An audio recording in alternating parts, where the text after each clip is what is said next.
This is Just a Thought, a podcast for parents wanting to change their mind and change their lives.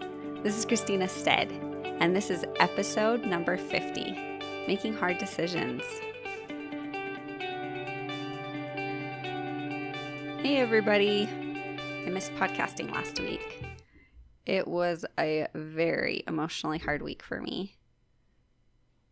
Thank you for anyone who prays for me. Thank you for your prayers. I need them. I need Jesus so much. And I made it through, and I'm grateful for that.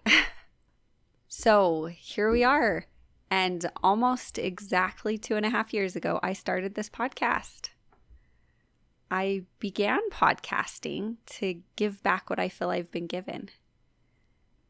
This podcast is for someone like me, a young mom who's struggling to know how to be a mom, who feels overwhelmed and tired and hopeless, who feels insecure, guilty, and not enough, but hopes and desires to change those feelings. I started podcasting hoping to help moms and dads who are burnt out and feel like crappy parents to change and improve. Parents who are ready to change their mind and change their lives. My hope is to help encourage a parent who is tired of feeling depleted spiritually, mentally, physically, and emotionally, and yet still holding on as a faithful disciple of Christ, yet still feeling like they're trapped, overwhelmed, and underappreciated. My goal is to inspire, empower, and motivate parents to show up in life as the person they hope to be, starting today.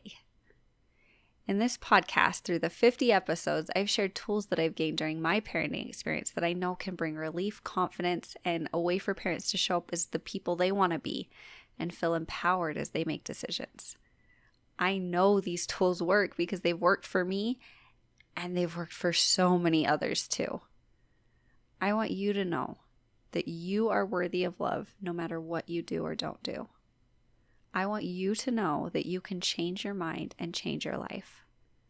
God has given us this gift and power to do that, and it is awesome. Use it. I want you to know that nothing has gone wrong, that your life is a gift full of experiences God has tailored for you specifically. I want you to know that everything is figure-outable and that God has a plan for you and you're not going to mess it up. Life is full of problems, and it's also full of solutions that we're designed to figure out. You can do hard things and have joy and have lots of fun too. Originally, my goal was to make 50 podcasts and then decide where to go from there. And we made it, y'all! 50 podcasts! Woo! So I have some decisions to make at this point. To podcast, to not podcast, to start a new podcast, to keep podcasting the way I've been doing it and start a new season. Or I could get trained as a life coach and really dive into coaching and start a more professional podcast. So many fun opportunities. Woo! But today I thought it would be somewhat interesting to touch on how I'm going to make my decision. Because making decisions is something all of us are doing all day long, and it's fun to know how other people do it. When I have a really big decision to make, I flip a coin. Just kidding. But actually, I sometimes do. Sometimes if I feel like I'll be completely fine with either choice and I just need to make a decision, I do just flip a coin. Because like we've talked about, indecision is just our brains being lazy. And indecision is a decision. It's a decision to just wait and see what happens, or to let someone else choose, or to procrastinate until we no longer have a choice. But we choose that. So to be more intentional and more in charge of my agency, I like to choose as often as possible. And sometimes it's fun to just flip a coin and then go for it. Sometimes I flip a coin and then do the opposite of what I decided it would be because I can. It's one of those things. Sometimes I don't know what I want until I've decided the opposite of what I want, and then it's suddenly very clear I want the other thing. Sometimes I have a chance to change my mind, and when that's a choice, why not? Usually, though, I do like to give some thought to the decisions I make. In situations where I feel like I want to do something, but I don't know if I should, think homeschool my kids when I struggle with my mental health, buy something for myself, say no to something in life I don't want to do anymore, or do something new that I'm scared of. I like to ask some questions like, why shouldn't I do it? Who said I shouldn't? I try to be as specific as possible about who. And then, why do I think that they say I shouldn't? Why would not doing it be a good idea? And why would doing it be a bad idea? Do I like the reasons I come up with? If I was wrong, would I have my back on my decision and be able to choose to not regret it?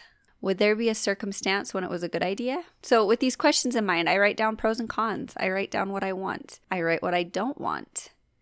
In decisions where I want to do something, but I don't know how, I imagine I've done it already, and then I ask myself, how did I get there? What did I do first? Usually there are little steps I can take today to get in that direction. If there's something I've decided I'm going to do, but it doesn't sound enjoyable at all, I ask, is there something I could do to do this thing and make it more fun?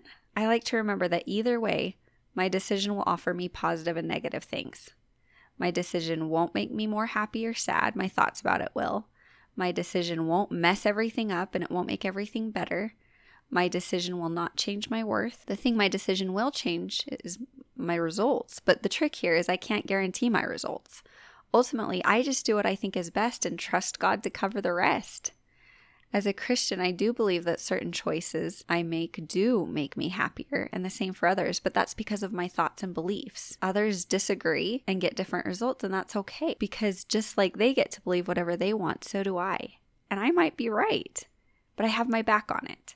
Although my results aren't guaranteed, I like the results I often get when I do certain things and don't do others. The whole point here is to get to the root, the meaning, the why to what we're doing or not doing. I believe that getting to that point is in the best interest of every human being. So after considering on these thoughts, I take my thoughts to God in prayer. I say, Heavenly Father, here's what I'm thinking. Please guide my thoughts and my desires and align my heart with your will. I know you have the best plan. I want your plan. Help me make my decision intentionally. And then at this point, I make a decision and start moving forward. I like to think that God likes to drive a car that's moving, not parked, because that makes sense.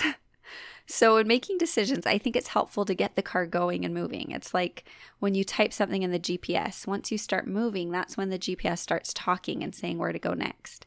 In my experience, God works in a similar way. Once I've made my decision, I take it to God again and ask Him to magnify my efforts. I ask Him to help me know quickly if there's a different decision that would be in my better interest. But if not, I'm going to move forward and have my back on this decision. I'm not going to regret it.